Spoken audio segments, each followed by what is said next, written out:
To a jungle lord, there are few things more irritating than getting an arrow right through your classified section. A poisoned arrow. With a note attached. This is your last warning. Last warning? George never got first warning. Disregard previous arrow. This is your first warning. More like it. Get off my property. Kindest regards, Jerry Mander. Who gerrymander? Glad you asked. Glad you asked. That's me, folks, is gerrymander, subdivider, and general contractor. My card. Gonna carve a civilization in the wilderness. Bowling alley, pizza parlor, the whole schmear. Gonna call it Tsitsi City. George not understand. That's why I brought my lawyer. Explain it to him, Manny. Magalumba nakanumba kukamanga tijuana tohonga. What that mean? Well, cutting through the legal jargon, George. It means we're evicted, thrown out. Not possible. Oh, yes, possible. You see, it says so right here in the writ of mandamus habeas corpus certiorari and Rosie O'Grady. Don't try to read the fine print. You'll ruin that keen jungle eyesight. George, I'm afraid we have been ipsoed and factoed. Now hurry, folks. You've got till sundown to clear out. Gosh, how time flies when you're having fun. Okay, bulldozers, you're on.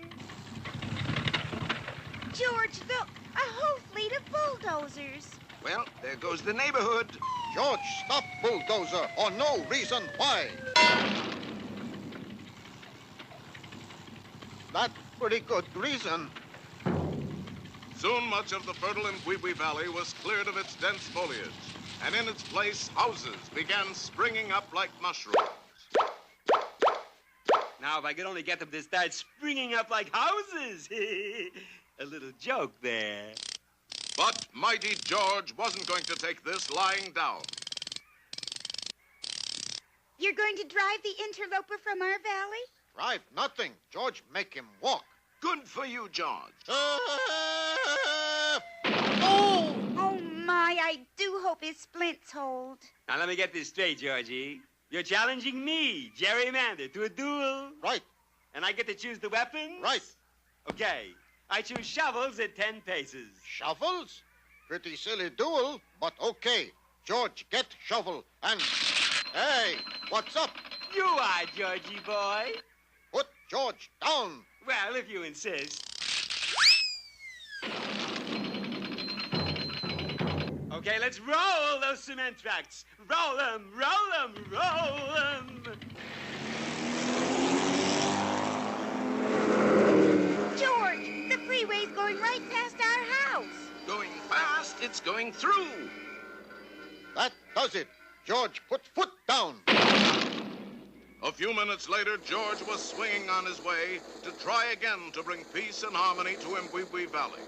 Suddenly, he made a shocking discovery. Number 38 crosstown vine missing. I took it down. It interfered with the TV reception. You really asking for trouble, fella. Okay. What's that? George, call for rhinoceros herd. Come trample whole building development to ground. Surely you jest. There's not a rhinoceros within 50 miles. Make no never mind. Rhinos got keen sense of hearing. But terrible sense of direction. As a last resort, the intrepid ape-man dropped in on the Bombashooty witch doctor. Yes, yes, my good man. What is it? What is it? Witch doctor voice sound funny. Well, you got kind of an adenoid problem yourself, booby. What's it gonna be? Need spell to make evil builder gerrymander go away. No problem at all. First, let me scatter these feathers to the winds. Part of secret ritual, huh? What secret ritual? I was plucking a chicken when you arrived. Now, here you are. Just take this juju box of the powerful spirit, Tiniti.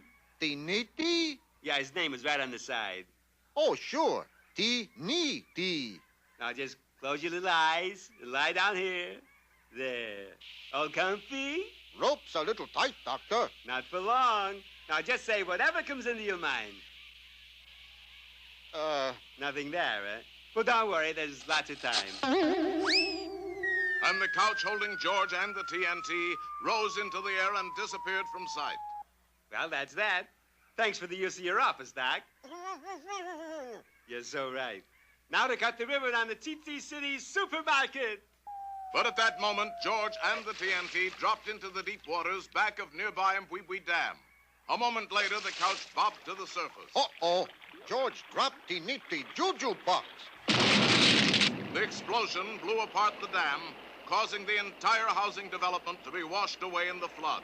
When the nifty make juju, he make juju. And so, the threat of civilization a thing of the past, George returned to his carefree, if slightly soggy, way of life. What's that on the end of your line, George? Evil builder, gerrymander. You're fishing for gerrymander? Not fishing for him. Use him for bait. Ow! Ooh, ooh!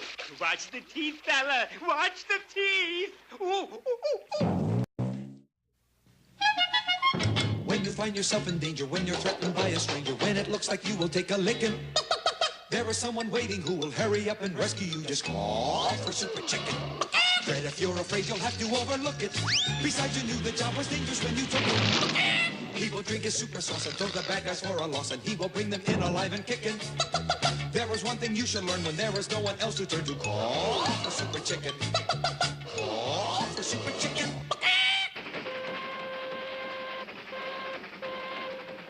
On board this train, a hardened criminal is being taken to prison. He is Dr. Gizmo, the world's trickiest crook. But tricks or no tricks, you won't get away this time, right? Wrong. Wrong? Yes, because this is a recording. It was then the police officer realized that he was handcuffed to a dummy made up to look exactly like Dr. Gizmo. I've been sitting here talking to a dummy. Me too. Meanwhile, the real Dr. Gizmo had made his way to the back of the train. Activating his famous helicopter hat, he made a clean getaway. Once free, he quickly returned to a life of crime. Stick 'em up. Boy, are you a lousy robber. Why? You forgot the gun. You can't shoot me with your index finger. Oh, no? Yoip! Lifting his victim's wallet with his scissor extension wallet grabber, Gizmo fired his jet roller skates and sped away. Help! Help! Fortunately, Henry Cabot Henhouse III and his friend Fred were nearby. Help! Uh-oh. Sounds like Dr. Gizmo is on the loose again. This looks like a job for Super Chicken. Ducking into an alley, Henry quickly changed into the funny suit while Fred mixed the super sauce. Here, Mr. Henhouse, eat your super sauce. Ate it? It's a little thick. Too much cornstarch. Oh, well. The super sauce went to work. The super sauce went to work. Are you through? I think so, yes. The super sauce went to work and quickly transformed the starch-filled Henry into a muscle-filled Super Chicken. To the super coop, Fred. Roger Wilcox. And the powerful pullet took to the air to capture Dr. Gizmo. Super Chicken, eh? Well, I've got a gizmo that'll take care of that dumb cluck. A short time later, as the Super Coupe cruised over the city, Aha! My supervision has spotted something, Fred. You mean that sign that says Dr. Gizmo's hideout? Yes, that's it. Hey, I can see it. I must have supervision, too. If you had any supervision, you wouldn't put so much cornstarch in the sauce. Hang on, Fred. We'll land on the roof and take him by surprise. Boy, is he dumb to put a sign on his hideout. Poor devil doesn't have a super brain like I do, Fred. but as Super Chicken was just about to land, caught by one of Dr. Gizmo's tricks, our heroes fell 300 feet to the street below. What was that you were saying about your super brain? No time to explain now, Fred. Give me a hand. Nailing the coupe back together, our heroes took off to give chase once again. There he goes, into that vacant lot. I'll power dive and cut him off. Aha! Now to give that bird brain a taste of my instant brick building.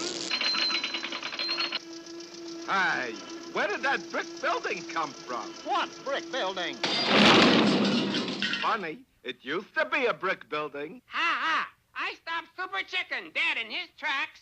Not quite. You're under arrest, Gizmo. Super Chicken! I'd like to see you get me with one of your tricks again. Okay, look. What? Hey, he did it. Pulling a unicycle from under his coat, Dr. Gizmo sped away. Don't worry, Fred. I'll catch up to him with my super legs. What about me? I'll have to carry you. Piggyback? No, chickie-back. Oh. And the mighty bird was off. The chase lasted for 3 days. Curses! Won't that fool Cole ever give up? But Super Chicken never gives up. Let's give up, Super Chicken. Never.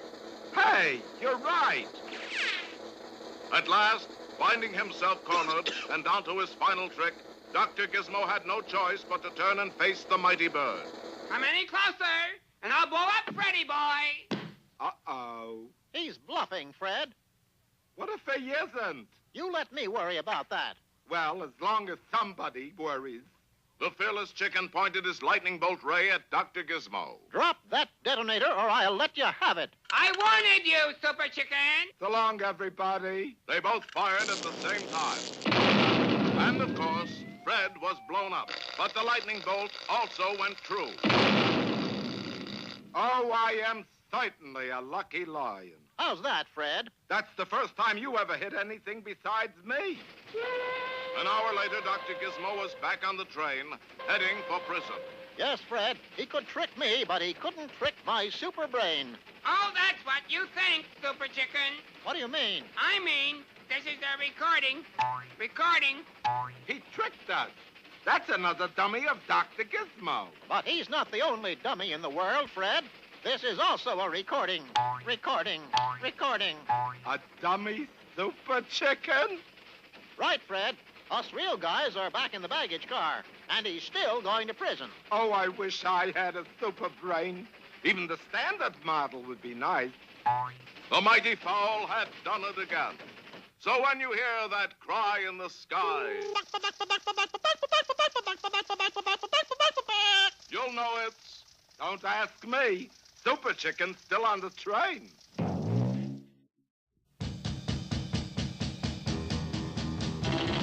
Tom Slick, let me tell you why he's the best of all good guys.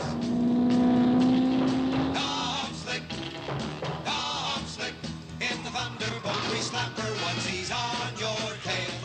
He won't quit because you know there's no such word as fail to Tom Slick. Welcome to the Great Dismal Swamp and the Ira K. Dismal Swamp Buggy Race. It is a typical racing day in the swamp, wet, cold, and miserable. And speaking of miserable, here is that black-hearted villain, dirty cheat, and habitual nail-biter, Baron Automatic. Boo? Hold the mirror still, Clasher. Baron, you shaver off your mustache. Nobody will know you're the bad guy. Except me. It's my foolproof plan to beat Tom Slick. How's that? Tom Slick is such a gentleman. He could never win a race from a lady, right? Right, but you're not a... Oh, yes, you are, too. Wait for old Gertie, Tomboy. I've got some water in my shoe. Say, who's the attractive thing in the way out racing togs? Attractive? No. Thin, yes. Well, I declare to Gunny, it's mine hero, Tom Slick. Oh, you are even handsomer than your pictures. Yes, that's because little pitchers have big ears. Oh, tee-hee-hee-hee-hee. Mr. Slick, you are a rogue, sir. A rogue. Call me Tom, Miss, Boondacker. Wilma May Boondacker. Wilma May? Boondocker? Are you in today's race, Miss Boondocker? You bet your goony bird, Buster. I mean, yes, indeed you do, Tommykins. Tommykins? Racers, man your bugs. And the swamp buggy racers dash to their strange-looking craft. The starter raises his pistol. And there they go. It's a dirty business, swamp racing. Taking the lead is Billy Joe Halfacre in the six-stud mud mauler, followed by Wally George Barmore standing in the doorway of his gangle chain cool blower. And here comes Tom Slick. Yay? After you, Miss Boondocker. Oh, thank you, Yankee. You all real gentlemen, Tommy Keens. And courteous Tom Slick gives up third place to Wilma Mae Boondocker. It's sicky time. Baron to Clutcher. You have your disguise on? Just about, almighty one. There. Good. Get to work. Yes, master. Billy Joe Halfacre still holds the lead, but wait. Ahead of him in the water, one of the most dangerous hazards in swamp buggy racing. An alligator holding a cross-cut saw. Uh-oh, Halfacre has just been subdivided. And wouldn't you know, I got the slow half. Good work, Clutcher. Thanks, almighty Baron. Gertie, you just ran over an alligator that said, ooh. Did you expect him to whistle, Dixie? There's something funny going on here. Hopefully. Wally George takes the lead, followed by Wilma Mae Boondocker and the infatuated Tom Slick. Infatuated, you mean? But what is this? There is a large alligator in a tree above the race course, and he's holding a stick of dynamite. Light the fuse and drop it, Clutcher. Yes, mighty Baron. Darn. The matches are wet, master. Use your cigar, numbskull. Oh, sure. Throw it, throw it. Now, who in the blue-eyed world would throw a cigar at old Wally George? How's that, master? That wasn't so good. By Tophet, a flying alligator. It's a swamp spirit. And the terrified Wally George changes course. Always a dangerous move in swamp racing, as you can see.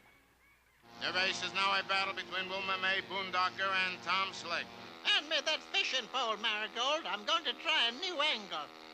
Wilma Mae streaks for the finish line. I'm afraid I'll have to challenge you for the lead, little missy. Oh, dearie me. I dropped it, my lace hanky-poo-poo. Well, that tears it. No gentleman can refuse to pick up a lady's lace hanky-poo-poo. Oh, fie. Tom is turning back. Oh. I've got it, Miss Boondocker. You mean you had it, you nitwit? Now. Got it. Good heavens, Miss Boondocker, you flipped your wig. That's not a girl, Tom. That's Baron Automatic. The Baron? You mean I've been flim-flammed? By a pretty flimsy kind of flam, too. That makes my sporting blood boil. I'll bet this hanky-poo-poo isn't even real lace. Look out, Baron. Here I come. Yay! The mighty Thunderbolt Grease Slapper is barely touching the surface of the water. The friction is actually turning that muddy water to steam. That steam drive should make the difference between defeat and victory. In the mud-filled stretch, it's Tom. It's the Baron. It's Tom, the Baron. And the winner is... Oh. Wait, I'll clean him up a little. It's Tom Slick. Yay! I guess the Baron won't need this anymore. Baron to Clutcher, where are you? Is that you, mighty Baron? Yes. How can I be sure? I'm sure. Clutcher, you miserable failure. You couldn't fool anybody in that alligator suit. Oh, yes, I could, master. I fooled him.